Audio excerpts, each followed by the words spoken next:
client calls in. They've been running a campaign for 3 weeks. They're seeing leads, but they're not converting. They're asking why. They've got their funnel set up, their landing page is live, their sales team ready. They're seeing numbers that look good on paper. But when the calls come in, the salespeople are looking at a lead that says interested and local SEO, but they can't tell if this person is actually ready to buy or just browsing. It's like trying to drive with a blind spot. The client's asking for help because their data looks good, but their pipeline doesn't. And what they don't know is that the problem is not in their creative, not in their funnel, not even in their strategy. The problem is they never set up the measurement layer. The leads are coming in, but nobody's tagging them correctly. No unique tracking numbers, no UTM parameters, no CRM integration. Just a stream of inquiries that look like they're from one source when they might be from 5. And here's what happens next. They cut the campaign because it looks soft. They're saving money by cutting something that doesn't look like it's working, when actually it's just impossible to know if the campaign is good or bad. The numbers are wrong, not the performance.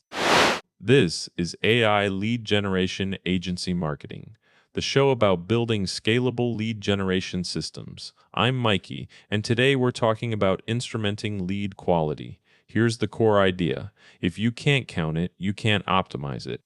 That's the rule that separates good agencies from great ones. And most agencies do not do this correctly because they think it's boring. They think it's not sexy. They think it's not part of their job. But in reality, this measurement layer is where everything starts and ends. The 4 pillars you need to build first before spending a single dollar on anything. Unique tracking numbers for every channel and every campaign. Every single one. No exceptions. That means if you're running LinkedIn ads, the tracking number has to be different from your Facebook ads. If you're running 2 campaigns on the same platform, they have to be different. Second is consistent UTM parameters on every link, every one of them. You can't do this by hand without a system. If you're doing it manually, you're going to miss things and get inconsistent data. Third is your CRM as the single source of truth. That's it. One place where all your lead data lives, where source, score, and outcome are captured for every inquiry. No spreadsheets, no Slack threads, no manual entries that get missed. It's not optional. Fourth is a written, shared definition of a qualified lead. That means you say exactly what a hot lead is in writing and everyone knows it. You don't say hot lead like it's a feeling. You define it. You define the service, the location, the readiness to act. That's how you turn guesswork into a system. Let me tell you what happens if you skip this stuff. If you skip the measurement layer and start spending money, the data is worthless. You're making decisions on guesses instead of facts. Your client sees leads coming in and they look like they're doing okay. But when the salespeople ask, what is this lead? They get nothing. No score, no source, no outcome, just a name and an email. So they guess. And then they cut a channel because it looks bad. But actually, it's just that you can't tell what's happening. The money you save isn't savings, it's measurement error. And the worst part is, when you're running your AI systems to automate everything else, if your data is garbage, the automation will be garbage too. It's not a problem of the algorithm. It's a problem of the data layer that you built wrong or didn't build at all. Here's the how, step by step. First, build your measurement layer before spending any money. That means setting up your unique tracking numbers across every channel and campaign. Then make sure you're applying UTM parameters consistently to every link. You don't do this with a spreadsheet. You do it with a system that makes it impossible to skip. Next, integrate your CRM so that every lead that enters the system gets captured correctly. Source, score, outcome, all 3. That's not optional. The system must capture this or you're back to manual entries.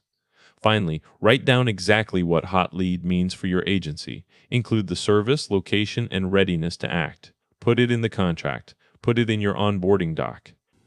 Make it part of the workflow so nobody has to guess anymore. That's how you unlock automatic routing. A hot lead goes directly to sales, warm goes into nurture, cold gets reactivation flags. This is not a one-time setup. This is a living system that needs to be maintained and refined over time.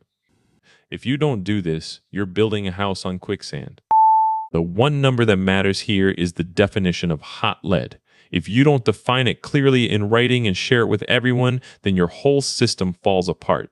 Because when the sales team asks whether a lead is hot or not, they'll make up their own definition, which means no one's measuring the same thing. If you're going to build this system, you need that definition before you start running anything. Now, here's what people get wrong. Number one, they think they can save time by skipping UTM parameters or tracking numbers. They're wrong. That's just a shortcut to making your data meaningless. If you don't have unique tracking, how do you know which campaign is working? If you don't tag everything with consistent UTMs, how do you know what's coming from where? Second mistake is they think their CRM can just handle everything without structure. Your CRM is only as good as the data you put in it. If someone types a lead in manually, or if leads go in without source, score, and outcome, you're back to chaos. Third, they don't write down what hot means. They assume everyone knows. They don't realize that when you're not explicit about readiness to act, service match, or location criteria, it turns into a guessing game. Fourth, they treat this like a one-time setup and stop maintaining it. You need to keep checking your definitions, updating your tracking numbers, and refining the system based on what you learn from actual leads. And finally, they don't involve all teams early on. Marketing, sales, customer success, they all have input into what makes a good lead. If you don't get them in the room before you define hot, then you'll be fighting over definitions later. Here's the takeaway. You can't optimize a system that you haven't instrumented properly. Every campaign starts with a measurement layer, no exceptions. The definition of a qualified lead must be written and shared, not assumed. That's how you build a scalable system instead of a guessing game. That's AI lead generation agency marketing. If this one earned its time, the full system is inside the course at learn.mikey.ai. I'm Mikey. Go measure what matters.